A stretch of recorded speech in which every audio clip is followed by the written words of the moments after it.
আদর্শ ভিন্ন হতে পারে, আমাদের নাম ভিন্ন হতে পারে, ফ্যাসিস্ট বিরোধী যারা লড়াই করেছি মত পার্থক্য থাকতে পারে, কিন্তু সেই সুযোগ নিয়ে আওয়ামী লীগ এবং তাদের দোসর আমাদের মধ্যে ঢুকে অরাজকতা তৈরি করবে, সেই সুযোগ আমরা এই বাংলাদেশে আর দিব না।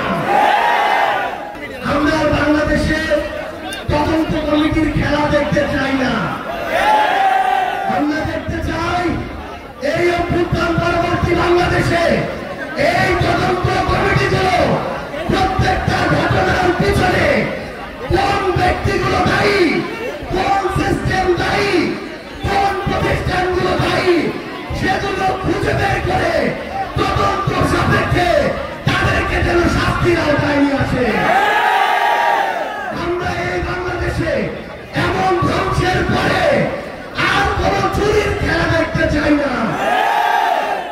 প্রত্যেক আমাদের আহত ভাই বোন যারা আমরা যাদেরকে হারিয়েছি তাদের পরিবারের পাশে এই সরকারকে নিজের সর্বোচ্চটুকু দিয়ে দাঁড়াতে হবে। তাদের ওই নিষ্পাপ সন্তানদেরকে ফিরিয়ে দেওয়ার মতো সামর্থ্য এই পৃথিবীতে আর কারো নেই।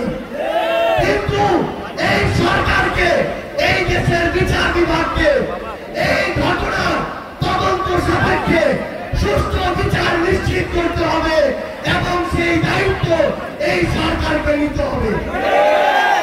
আমরা স্পষ্ট করে ঘোষণা দেই, এখন যে কোনো ব্র্যান্ডের পুরাতন এসি বদলে নতুন ওয়ালটন এসিতে উপভোগ করুন 25% ছাড়।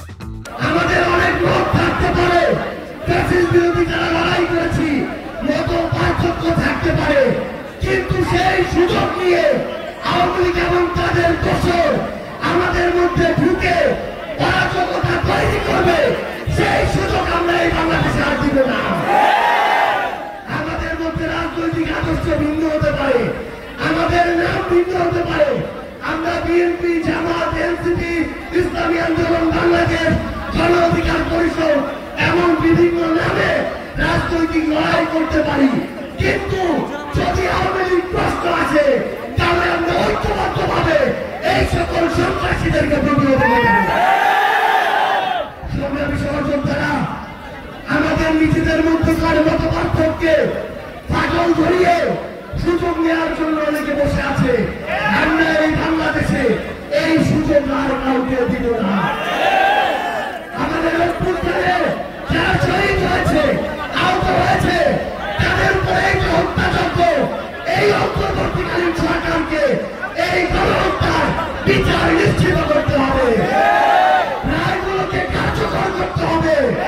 নাহলে এই অন্তর্বর্তীকালীন সরকার আমার শহীদ পরিবারের, আমার সন্তান হারানো মায়েদের, ভাই হারানো ভাইদের এই যে ব্যথা, এই যে দায়বদ্ধতা, সেটা এই বাংলাদেশে মৃত্যুর পূর্ব পর্যন্ত কোনোদিন এড়িয়ে যেতে পারবে না।